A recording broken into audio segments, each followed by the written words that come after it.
Everyone, welcome to the show. This is the Social Hour. I am Deece. Thanks for coming back around, guys. We are doing a great job getting back on this weekly track for you.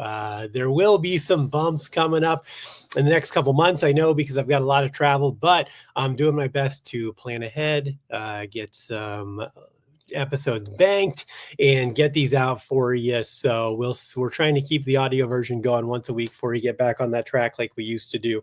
We're closing in on our 500th episode, and I've got some plans for that. So if you've been a long time listener, we're going to try to bring back some of the oldies and goodies from past staff on the show, producers, news anchors, and we're going to see what we can do to get some people together for this 500th extravaganza. I think we totally forgot to celebrate the 400th. I was probably in the midst. It was probably during COVID and whatever. So we're going to do something cool for the 500th, bring some people back, have a little fun, get loose and have a good time. But we're here today. If you haven't started following us on the Madness Network, you can now catch live video episodes streamed every other week on the Madness Network. We're doing those. Those are Tuesdays at 1 p.m. Central Time, I believe. If it's not, just watch it always and you'll find my show and many others. So, but we're out there. They're putting us on all sorts of different platforms. So we're happy to be a part of that team too. And a couple announcements, guys. Let's see. If you're listening to this the day it comes out, on the 23rd, I will be at Galveston Bay Brewing tomorrow night, the 24th, doing live stand-up comedy. Come check that out. I'm excited for that show. I love that area. I love the people out there, so that's going to be fun. Tickets are selling fast. I'll be at the Mexicana Cafe next Friday, May 2nd, and then doing stand-up comedy. And then May 3rd for Free Comic Book Day, I will be at Dragon's Lair, Alamo Ranch in San Antonio, Texas. We're doing a really cool event. They're going to have lots of awesome comic book creators, like big comic book creators, and then me. I'm going to be there signing. We're going to be debuting Kill Stand #2. We're going to have all 4 covers, and we've got a special CGC 9.8 signature series from yours truly yourself, signed, ready to raffle off that day to one lucky winner. So come check that out. That's going to be an awesome event. And then May, I am just packed to the gills with stand-up comedy and conventions pretty much every weekend and a lot during the midweek. So hit the calendar on deececomedy.com. Come see me live doing comedy. Check out inferno.earth website or us on Instagram and get the lowdown on where we'll be on conventions, because we're doing a ton. So that's it, guys. Oh, and also our shop on inferno.earth is 100% up and running. We've got all the covers up there that are available for number 1 and 2. You can order directly from the shop. We get an email. Everything's drop shipped to you, usually the next day. So go there. You can still go to the Kickstarter, but it's all late pledge stuff. It's cheaper on the website, and we get that stuff quicker and can get it out to you faster. So that is that. Go check it out. Number 2 is coming at you fast, and we are already working on number 3. So that's it, guys, for the announcements. Other than that, we are going to get into it with our guest today. She is also part of the Madness Entertainment Network. She is the creator of the Flip City magazine and hosts the Creative Chaos podcast. Please welcome to the show, Christy McKenzie. Hey, Deece. Hey, Christy. How are you?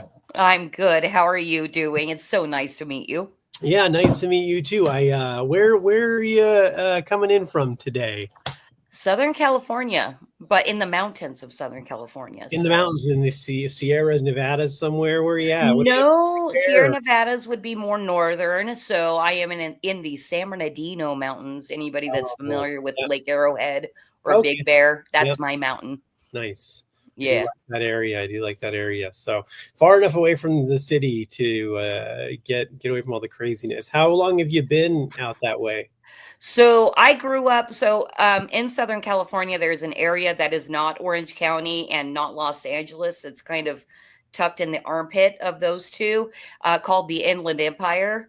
And I grew up in the Inland Empire, but it includes a couple different counties and a bunch of different cities.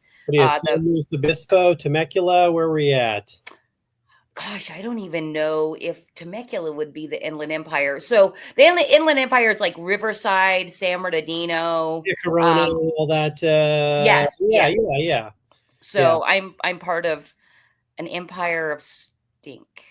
yeah. Except for my That's mountain. It's what. beautiful up Yeah, here. I grew up in Long Beach, so I'm very familiar with that whole area. Okay. I wouldn't call that area the empire of anything. It's Yeah, big. It's big in land mass, yeah. okay? The only thing they've conquered is maybe maybe minimum wage. They're working to conquer minimum wage and higher crime rates. I don't know. Yes. Oh, also right at the base of where I live of the mountain, San Bernardino, apparently is a major hub for MS-13. Oh, sweet. Yeah, So major you're crime doing hub. right on it. Human trafficking. Love You know, that. it's just right down the street for me. Tuck and roll to your car. Don't get fooled into helping people move anything into a shipping container. Oh. Yeah. Listen, no one know, you never know when. Although here's the thing, if they don't tell you about human trafficking, is that's a free vacation.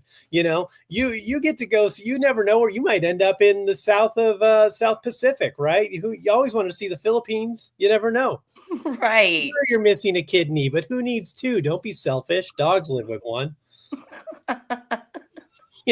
Other people need kidneys too.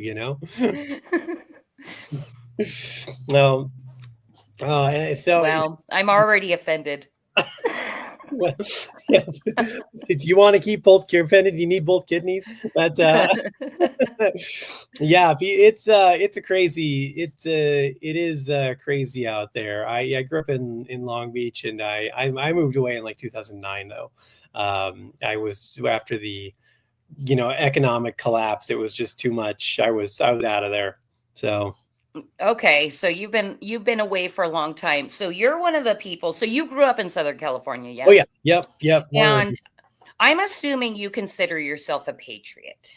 a patriot of Like California, the country. no, like of the United States, like you like the Constitution, all that Sure, I kind of don't know if stuff. I'd pick up a gun and march for us, but I'd defend my piece of land I own. Basically, I call you a California traitor. Okay? We need as many liberty-loving individuals to live here as possible, and everybody keeps leaving. Yeah. And I'm holding ground over here behind enemy lines. Talk to Gavin Newsom. That that's your It's what. terrible. I know. I I I think eventually we'll be mocked and ridiculed for staying in California, trying to be the patriots in California enough to where we will escape. But I think my escape state will be Utah. I don't. Yeah, Utah's nice. I like that. I just love the heat. So I'm Latino, and I love the heat. So I wanted to be somewhere warm and around Latino culture again. So here I am in San Antonio. It fits both those. Both. I also wanted a state where they kind of like just don't bother you. They just kind of leave you alone and let you do your thing. And better tab business taxes. So I found Right. all those things in Texas. Checked all my boxes. Yeah, you're brave for being behind enemy lines in California now. Still, it is. I was talking to my parents about this last night because I always consider where how long I'm going to stay in Texas. I do like it here, but talk about trying to find somewhere. Buy some bigger piece of property and something with a little more sustainable with water source and stuff like that. And you don't really have that in Texas. So, I thought about like northern. But you do have your own energy grid. Yeah, which is good and bad, depending on how things go. It was bad a couple years ago when the whole power grid went down and Texas was fucked for a while. But it is good if the rest of the state goes down and we're we're the only ones left. Right. But I've looked at like Northern California. But even then, it's like how much the taxes in California, and you can kind of get away from like at least what's going on in the cities. As far as like culturally, you can kind of escape that stuff. But man, you can't escape the taxes and things like that. Yeah, I'm still pretty convinced that California actually is a red state. It's just the corruption is so bad. Sure. And, Yeah. there's probably a lot of voter cheating and all that kind of stuff. I don't know.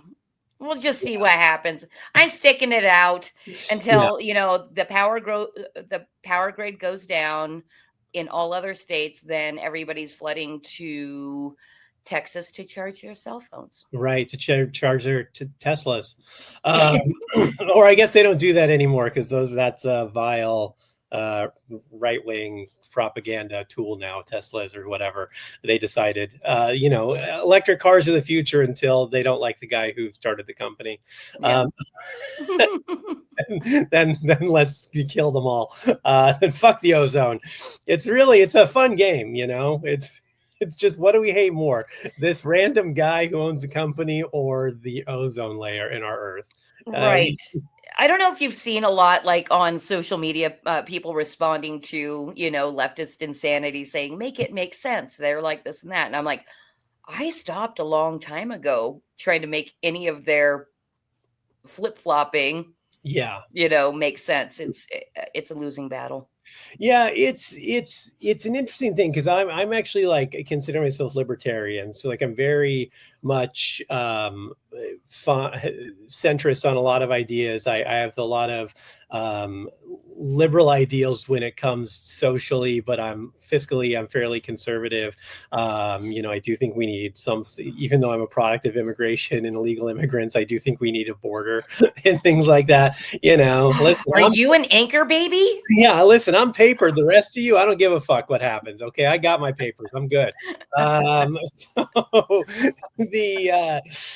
But like you've got to have some sort of rules and regulations, right? And it's always tough because when I have conversations with almost anyone, it's very asymmetrical, because if I say one thing this way, then you're a Trump lover. If I say one thing the other way, it's like, oh, you're leftist liberal. I'm like, no, neither. I don't want association with either of those things. There's no way you're gonna find 100% agreement with that. I want to look at every topic objectively, individually, not just put it under a box of red or blue. Right. Yeah. Since publishing our magazine, which is it's very centrist in its stances, you won't ever know exactly where, our politics stand, because that is the purpose of satire, right? Is to kind of make fun of everything that's going on. We have realized, because we were marketing towards more of the right-leaning people, Sure, but then realized how culty that site is too. Yeah. You say the wrong thing and they are all knives out. It's very hard, and I think that's one of the biggest problems, and this is cliche. This isn't like a super original thought, but I think it is worth repeating. It's one of the biggest problem, in my opinion, as to why America is fractured the way we are, is because people are so stuck in this binary thinking, and there's no wiggle room, because if you show any weakness at all, then it's this reflection of a crack in the armor as far as everything you believe in, which it shouldn't be that way. We should be willing to look at anything and be like, oh, you know what, like, I get that a little bit. I don't agree with that. That makes sense. That's totally retarded. This is good. You just, everything should be a case by case, instead of just, we're this, there's no room for anything else. And if you're not this also, then fuck you and die. Yeah, it is funny too, because I think for maybe about a year and a half, 2 years, I was identifying myself politically as conservative. And then just the further I went into it, I'm like, I'm not, I feel politically homeless. 100%. Yeah, same. So I guess that is what a libertarian is. Yeah, kind of. I mean, it is kind of a weird, that is part of the problem. I've like done a lot of campaign stuff for the libertarians. I've done, fundraising events for them, done stand-up comedy, a lot of events for them. Every 4 years when the election cycle comes around, I have the presidential candidate on the podcast. But that is part of the problem that I always talk about with leadership in the Libertarian Party when we discuss things, is that like it's such a catch-all for everything, like let your freak flag fly, whatever you want to do, be whatever you want to be, that it kind of makes it so hard to, not that you want to be put in a box, but you have to kind of quantify some sort of structural ideals, right? And that kind of flies in the face of libertarianism. So it becomes this tough catch-22 of like, well, we want, so you have like infighting in between libertarians. There's like this new woke libertarian movement, and it's like, oh my God, they can't even, Right. it's so. Yeah, I can see how it's super sticky, and I totally understand why libertarians are made fun of. Right. Yeah. But that's okay. Yeah. Well, it's one of these things where I get a ton of shit because, the extreme right or left, more so the left when it comes to this conversation, wants to call me like a fence sitter, and I'll just, I let the other side run wild. And I'm like, no, I just refuse to be complicit in a system that is rigged to fuck over us and forcing me to choose the lesser of two evils, as opposed to actually putting up competent people who can actually make a difference and care about this country. Like, until that happens, I'm not going to be forced into this binary thinking of like, well, like this one's better than this one. I'm like, no, they're the same person in different colored ties. I don't care. Right. Well, on that note, because I've seen this, because I also follow kind of a lot of people that are more anarchy leaning. Like, Sure. in fact, the voluntarists are like the biggest supporters of Flip City Magazine. Like, I fucking love voluntarists, but I also see the big problem with them as well. There's, you're kind of letting a little too much liberty. Wink, sure, if you know what I mean. Like, my Lord. Yeah. Like, to the point of like moral degradation and shit like that. But I don't even remember what my point was. Although some of my favorite people are voluntarists. Like, they are the chillest, coolest ass people. No, my point was a lot, basically saying if you're voting, you're just contributing to the system and it's never going to end, blah, blah, blah. What are your thoughts on that? Because I'm like, kind of makes sense, actually, because, it is almost always the lesser of two evils. Right. Who wants to be ruled over? None of us want to be ruled over, do we? Yeah. Well, I always said that it's like if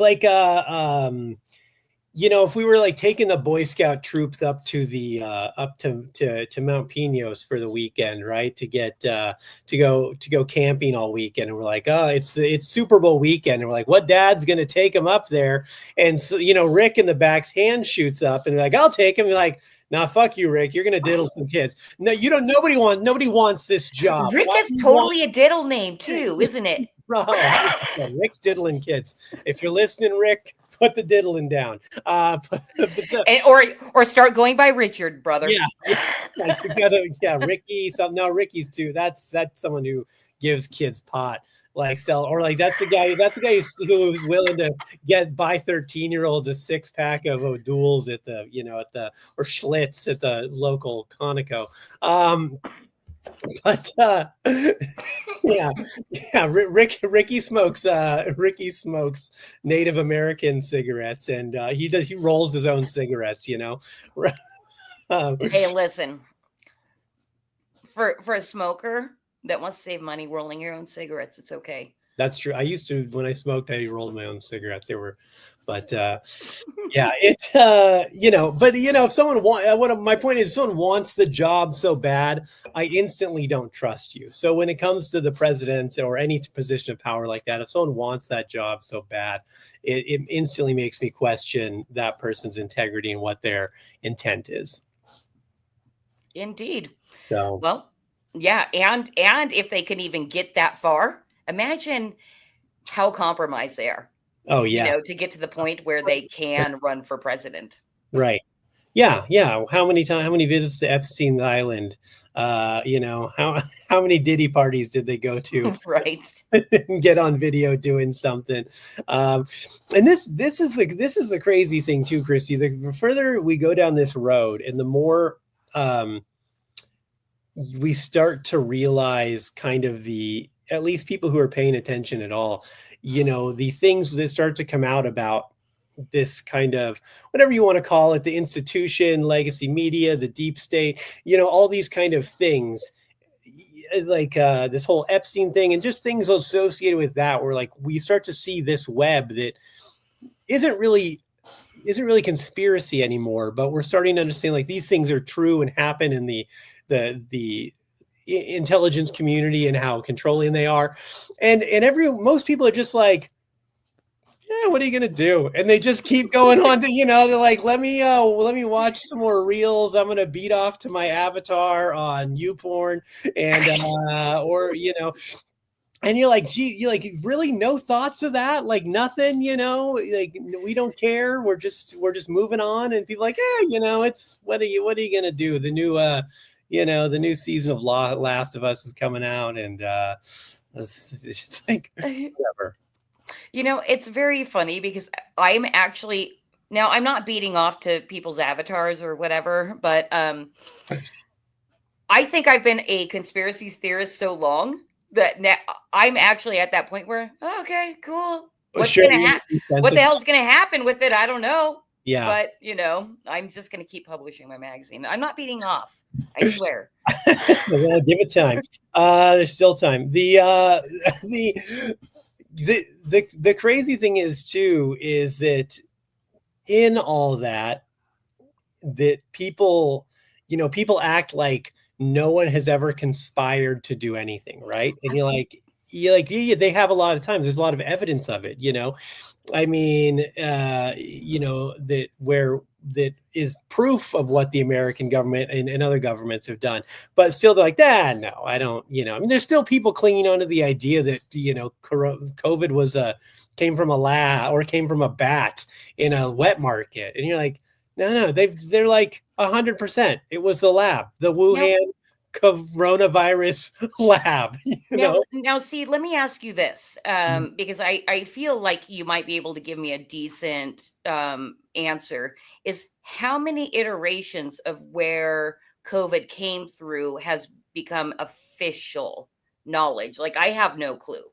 Like, I oh, don't even know if, like, yeah, I mean, what's the official story now? well, here's the thing. No one cares about the official story anymore. I read an article recently that basically, who printed it? It might have been in the, it was a credible newspaper, and they printed this article that was basically saying that like, the, it's with 100% certainty that COVID was from the lab, right? But the thing is, that was nobody cares. People have moved on, you know. And there's, whereas like, yeah, you guys are moving on, but you're the people who were dead wrong about this for years, and you know, ruin people's lives financially, ruin their, you know, couldn't cancel them off Twitter and YouTube, and you know, could demonetize their platforms because it was hate speech, and you know, everyone was a racist if you called it, said it was from China, and then it's like, oh well, yeah, actually, yeah, it was this from this lab in China, but it's like this little article years later that no one pays attention to. Right. So, you know, Yeah. Yeah, the whole COVID thing really, that's what made me lose faith in humanity. Like, I'm such a liberty loving person. I thought, you know, cuz you view I think you view humanity, at least I do, through the perspective of who you are, right? So yeah. you're like, "Oh, people are generally this or that." And it's kind of a reflection on who you are personally. And so when the COVID thing popped off, I'm like, "Oh, dude, nobody's going to do this bullshit lockdown or this or that." And boy, was I wrong. I was like, Yeah. "Wow, people are very, very easily led." Yeah. And it was just heartbreaking and Yeah. continues to break my heart, you know. I mean, I have a niece that like finally after the whole vaccination thing and all this, she goes to school and didn't get her like third round of vaccinations and is like super proud of herself because she's like, Aunt Christy, I took off my wristband saying that I was fully vaccinated because I thought that was stupid. I'm like, you go, girl. You get it. Yeah. Yeah. I'm like, finally, you're fully vaccinated or whatever, or I don't know. But yeah, her what she said to me was, I know nothing like this will ever happen again. And I'm like, listen, it's not going to be the exact same thing. Just keep that in mind. It's more about when somebody starts trying to over control like the entire population's life, what they're doing with their lives. That's when to like let your alarm bells ring off. And she'll get fooled again. Yeah. Oh yeah. Well, it's the thing is what people don't realize that it's incremental. It's a long game for the people in charge. I mean, some of this stuff dates all the way back to like the Patriot Act. In enacting that the basically spying on citizens. Then, Obama puts it back into a law that you can propagandize citizens, Americans. And then, they start turning a blind eye to the CIA running operations on American soil. And it just becomes this, or like, then you can detain people without due process indefinitely in Guantanamo Bay, including American citizens. Like, yeah. They're just it's a long game for them. Where for people like, oh, it's all connected. That's the problem. Mm-hmm. Indeed. Yeah. Anyway, we came in hot, man. Like we've only been talking. Let's see. It says 27 minutes here in a few seconds, and it's like we're hitting COVID, we're hitting CIA. Like this is getting a little too harsh for me. I'm starting to get depressed. That's all right. It's okay. So let's change gears a little bit. Let's talk about you and your Flip City magazine. Tell us a little bit about the magazine, how it came to be, and what exactly it is. All right. So Flip City Magazine is a comic satire magazine in the tradition of Mad and Cracked, but made for today's thinking person. It also is kind of more advanced than Mad and Cracked was. Sure. We all know that Mad and Cracked kind of jumped the shark, I would say, even as early as the 90s and started going downhill after that. And neither are in publication in print anymore. Matt is still publishing like stuff from the old days and stuff like that, but there's nothing new to them. If there were any time in history that a satire magazine was needed, it is right now, because there is so much to satirize and make fun of and shit on, and holy shit, people also need a laugh, right? So we developed the concept in 2019. Scott McKenzie, who happens to also be my husband, but that's less important. He is the mad mind behind Flip City Magazine. And in 2019, we created the concept of it because we were thinking of doing things like animation, like telling satirical stories and doing comedy via animation. But for anybody that's familiar with animation, it is a lot of sweat equity to put into something that then you're going to put online for free in hopes that you grow an audience. Yeah. So we kind of switched gears and decided to start developing things that we want to animate by publishing them in the magazine first. So in 2020, in February of 2020, we launched volume 1, which this is impressive. And I'm sorry for anybody that is only listening to the podcast. Hold on, my headphones. February 2020, I was brought this cover by Scott. Yeah. And I said to him, which by the way, it is a mask with the virus in front of it. I said to Scott, oh, this is going to be in and out of the news cycle in no time. And he's like, no, Christy, this is going to be the thing. And it turned out to be the thing. So I'm super proud of our very first edition cover. Yeah, ahead of your time. Yeah. And so The content that you will find inside Flip City is 100%. We started saying it's anti-PC, but then we realized the younger people didn't know what PC meant. And so then we kind of became anti-woke. There you go. And so we're basically a satire magazine that's anti-woke or not woke guaranteed. It's hilarious. We do parodies of popular culture things. We have fake news and fake reviews. Over the last 5 years, we've grown our contributor. Basically, we've published 60 different people.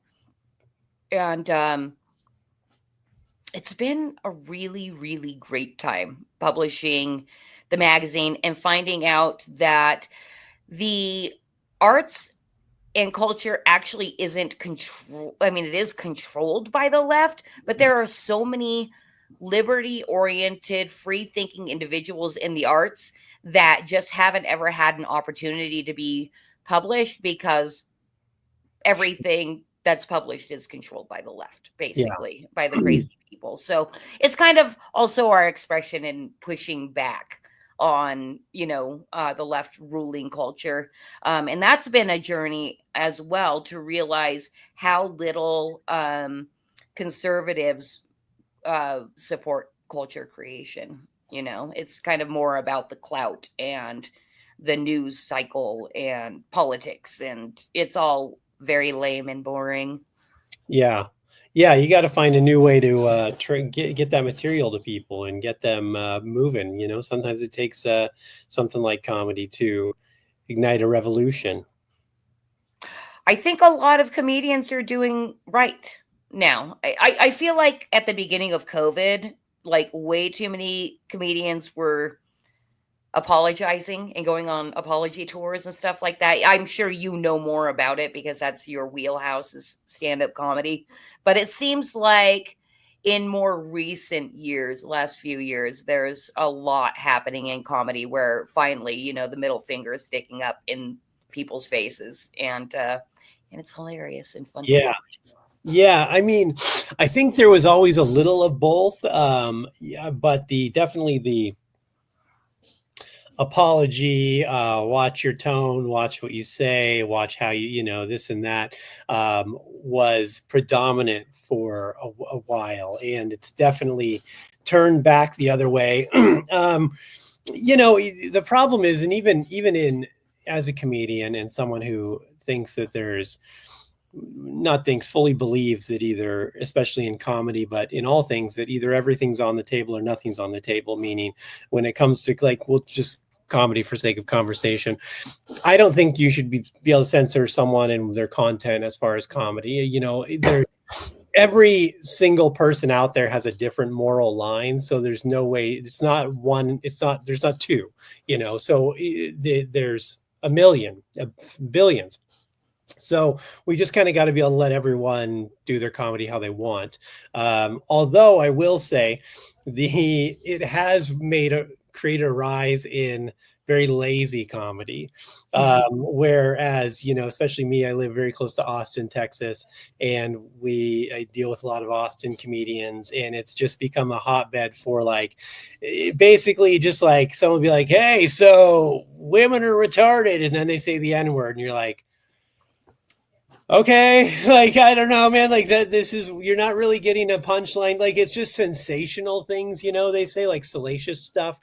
And there's kind of a rise of that because that was so held back for a while that people are the pendulum just swings hard the other direction, which is unfortunate, because there is somewhere, as we discussed earlier, more in the middle that is a little more that makes a little more sense. Right. I hadn't even considered that, because like I said, I'm not in the scene, but yeah, that makes sense so the first person to say women are retarded, is that funny then? What? No, seriously, it's here's the thing. Again, I am of the mind where if you can make a joke where that is a punchline in the joke, that that's fine. Whether you're talking about men or women or whatever, doesn't matter. But if that's like, if you're just saying crazy things to get for the sake of saying crazy things, it's like, oh, people just want to hear crazy stuff because it was held down for so long. And you're like, there's no real crafting. There's no real writing. It's just kind of, how do I get a rise out of people and say the wildest thing I can? Right. Okay. So, Makes sense. yeah, it's just made things a little lazy. But, it's that pendulum swings back and forth. Yeah. Well, hopefully it'll settle a little bit in the center soon enough. Yeah. I could use a little break. Well, but at the same time, I pretty much ignored it all anyway, and I call it my feminine privilege, because I know we do need to be aware of what's going on. But I'm like, that's my husband's job. Like, you just let me know. Like, I stress like a woman stresses, and I'm like, I don't have to be the one that goes off to war and all that kind of stuff. And I'm so happy I was born a girl. Yeah. It's like, you worry about it. Tell me what I I need to worry about. And in the meantime, we'll just do this fun thing over here in the background, You're doing this magazine. So, I mean, with the magazine now, like, how often is it coming out? What's what's your role in the creative process of it? Yeah. So my main role, and I think a lot of indie publishers are probably very jealous of Flip City for it, is I am the marketing department and customer service. A lot of, for anybody that's in independent publishing, it's pretty much a solo gig. You hire out some contractors and stuff like that to actually help make the product. But as far as creating the product and marketing and all that lands pretty much on one person's shoulders. Because we're a 2-person team publishing Flip City, the way we break down how we, run the magazine is Scott pretty much is the editor in chief, and I am the marketing and customer service business person. So my role is a little more boring, but I've solved that by making a podcast. So that's my main creative outlet, but it also is marketing as well, because I'm networking with other creators for my podcast. And I've developed it all myself. And it really is an entertainment show with a, side salad of interviewing independent creators, because that's something that I'm very passionate about, is basically, giving the finger to the man by, within the indie scene. Like, I think that's kind of like one way to kind of push back on the mainstream, is have a flourishing, wonderful independent community. Yeah. So that is something I really enjoy doing, is networking within the independent publishing scene and getting to meet all kinds of cool creatives that kind of are somewhat aligned enough. Basically, they just need to love liberty and, not be an asshole, then I'm like, okay, you're cool with me. We can roll. Yeah, but the magazine itself, we publish it quarterly, and we've been doing that since 2020, and we just published volume 24. That's at the printer now, and we're working on volume 25 with the first 3 pages of our lead parody, the art being done. And we also have recently been accepted into Diamond distribution. So we're going to start appearing more in comic book shops and stuff like that. So that's another one of my roles, is like basically getting us distributed to brick and mortars and stuff like that, because that's a whole different audience. Not everybody's online. Yeah. So, I mean, how are you reaching consumers then? Or is it just Well, at the beginning, we got very, very lucky, and were able to kind of capture the attention of a couple of larger YouTubers that loved what we were doing. And so they told their audiences, and we we're able to boost our subscriber number to 2,000 print subscribers right there at the beginning. And ever since, it's been a lot more difficult because we've been looking into more traditional digital marketing and things like that. And however, and then also crowdfunding and all that kind of stuff. But we were able to make Flip City happen because of those first two YouTubers, basically influencers, telling their audience that we existed. And we've been able to hold on to a decent amount of those subscribers that have been with us since the beginning because they checked us out and they loved it, you know? So that's kind of a proud point for me with that we've been able to hold on to so many people for 5 years. It's like, okay, we are on the right path and we're doing the right thing. Because that's the other thing too, is Flip City's not preachy. I mean, when you read it, you can definitely understand, okay, they do have, certain point of view on things. Yes, a point of view and an angle. But we don't preach to anybody. It really is all about the laugh, that's how we started, and how we continue is a amalgamation of a ton of different efforts. Networking within the independent community. Doing crowdfunding, doing some digital marketing, contacting influencers, distributing through Diamond. So every possible way for us to make a dime, we'll do it. Are you guys doing conventions or anything like that too? Or? I still haven't done a convention. They scare me a little bit. Really? Yeah. But although I'm a social person, so they shouldn't, it's just you invest the money so early on. And so there's no kind of immediate return on it. And the fact that we're in California is a little, how would we do at a California con? And that's because also if you're going out of state, you have, your travel expenses to include as well. So I haven't, although I was looking at the Los Angeles Comic Con, which is in September. I was looking at an email they sent me today to see how much their booths were, and I think would be able to do okay there. So I may get a booth at this year's LA Comic Con just to test the waters and hope I break even, and if we make a profit, even better. What I would say is this is you might consider looking at some smaller regional city conventions kind of out in the Inland Empire or out in those areas, because there's a ton of conventions that happen all over. And I mean, there's smaller ones, but I'm probably doing 2 to 3 conventions a month. And there's some of them are smaller ones, some are just 1 days. But man, you can really, especially the smaller ones, you have more opportunity to connect with people, to talk to every guest.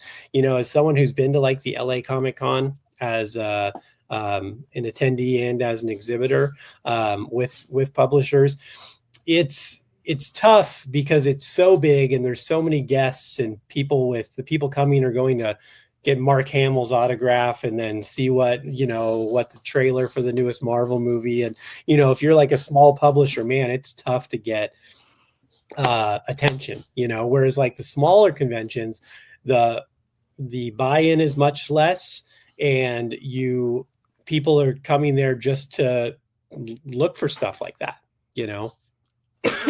Well, Deece, I actually really appreciate that, because that's something I do a lot on my show, because I'm talking to a lot of independent publishers, is I talk a lot about going to conventions. I'm basically all talk when it comes to conventions right now, because I'm like, oh, such a weird step, because it's an investment, because that's the other thing too. We're very particular about Flip City aesthetics. And that would include a table at a convention. So I would need to invest in my table aesthetics, but you are right. I think that is the way to go. And I've been told that multiple times, is start smaller, and see how it goes. Get feedback from, regular people who haven't been told by their favorite influencer that Flip City's cool. Yeah. Yeah. Yeah. Well, I've found, I've done big, I've done medium, I've done small, and I've just found that the medium to small, you get people who you have more opportunity to connect with. They're willing to spend more time with you. You can talk to them more, and they'll, connect with your product a little bit more. It's not so salesy. Like, you're selling them on why you do what you do and why you love your art, not like a carnival barker just trying to get them to buy something. Right.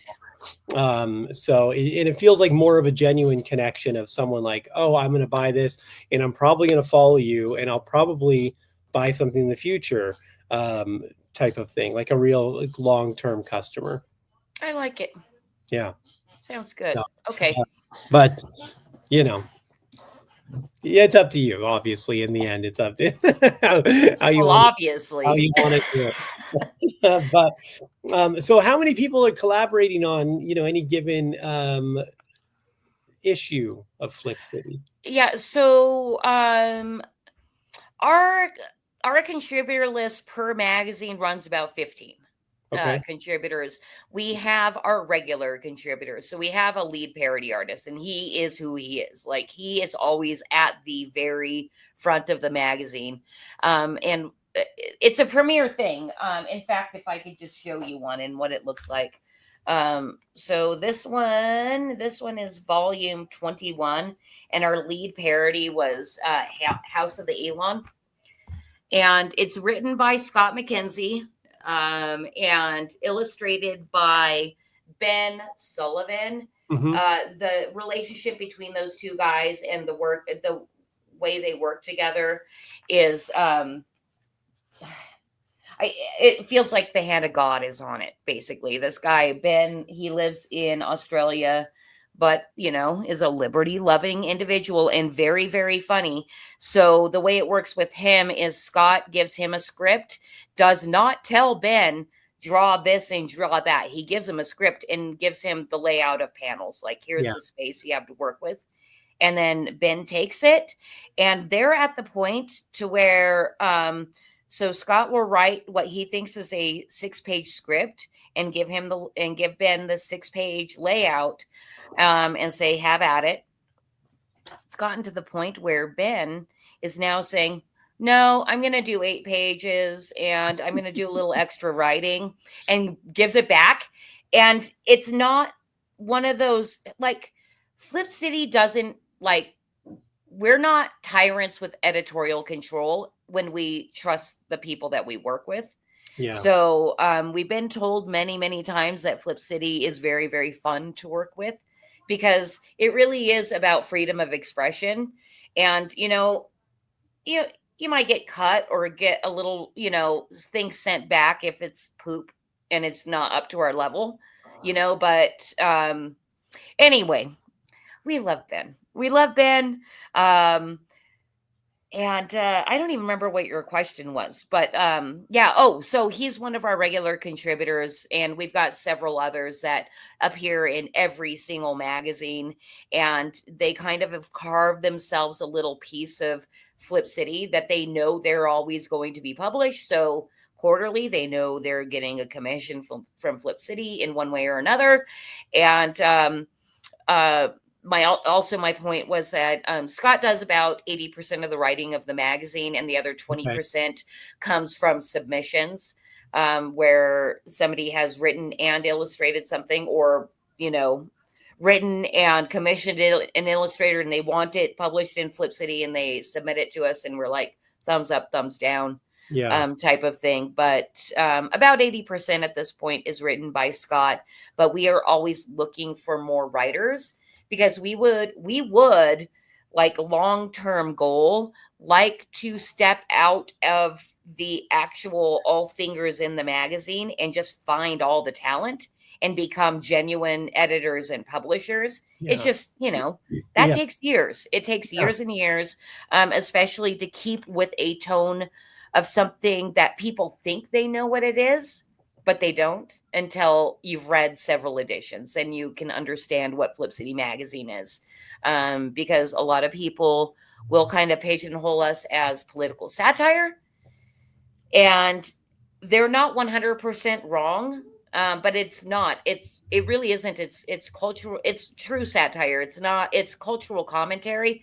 But Yeah, because everything's gotten so political, then I guess we appear as a political satire because sure. That's kind we're of the first commenting on thing. culture. Yeah, it's kind of the first prism people put things through as when they're observing it is their political view. So, Right. that's the first lens that is used. So that makes sense. So, yeah, I mean, how often do you guys get things where you're like, we can't do this or we don't?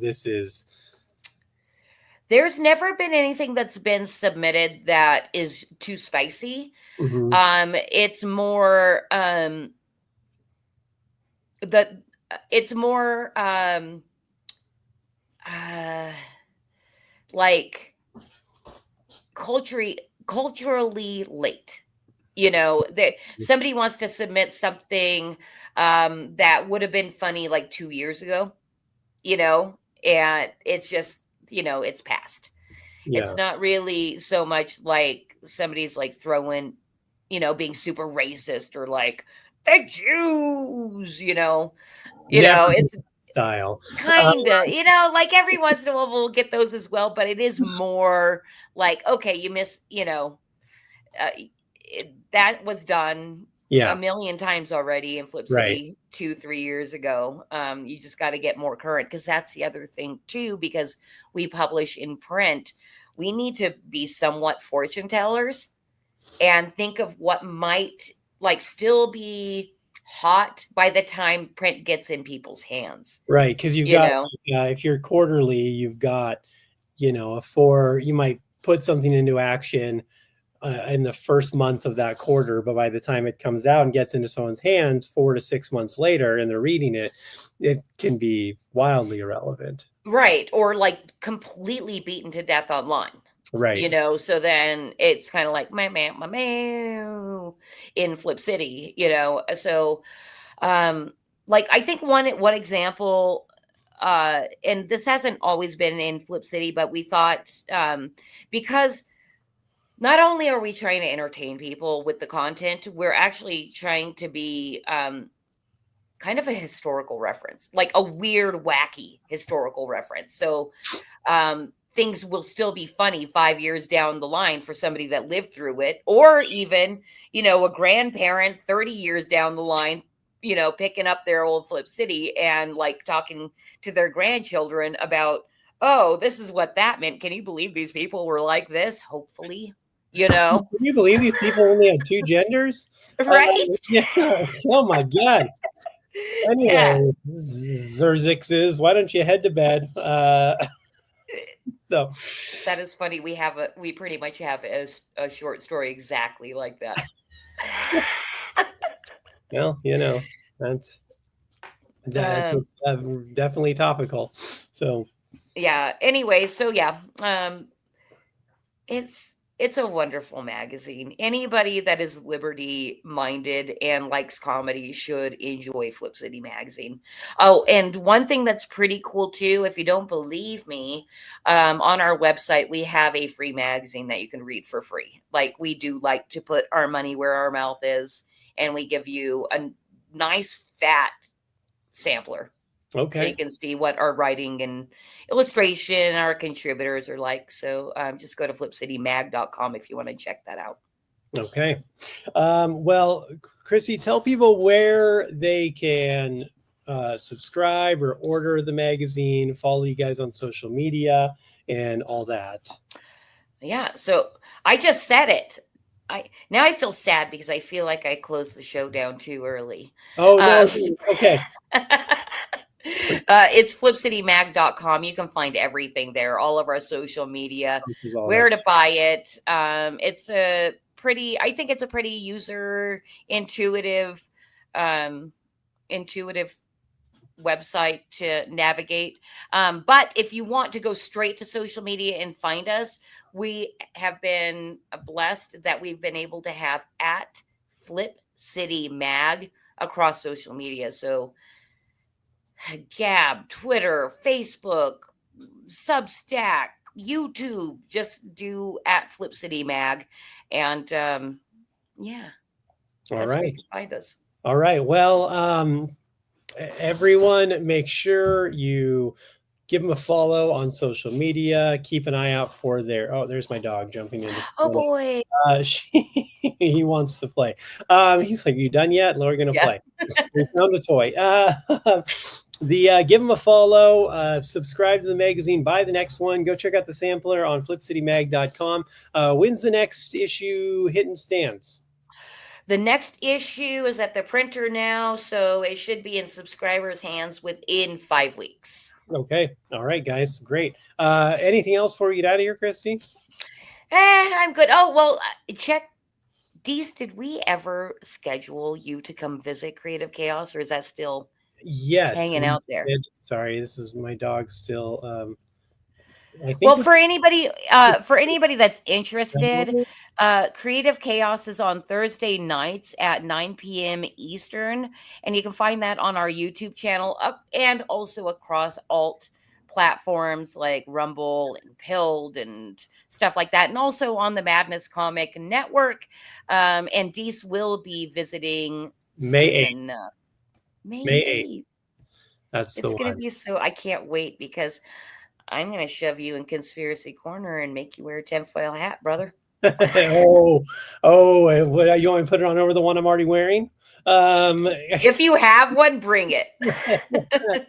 Because I can go deep on the conspiracies. You're gonna love it. Yeah.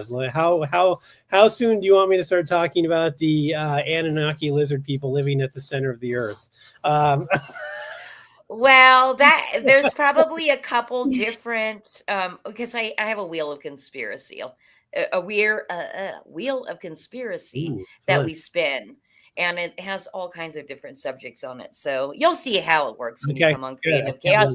I'm sure you're going to have a great time because it is meant to be an entertainment show with a little, side salad of like promotion. So you get to promote yourself first, and then we get to have fun after that. Perfect. I love it. Well, guys, catch me on their show on May 8th. Otherwise, we are going to get out of here for this week. Again, go to flipcitymag.com on the website. Check it out on all social media. Get a copy of the magazine. And that's it, guys. We're going to get out of here. Like I said, for the Social Hour, I have been Deece. And for Christy, thank you very much. And we will see you guys all next week. Bye now.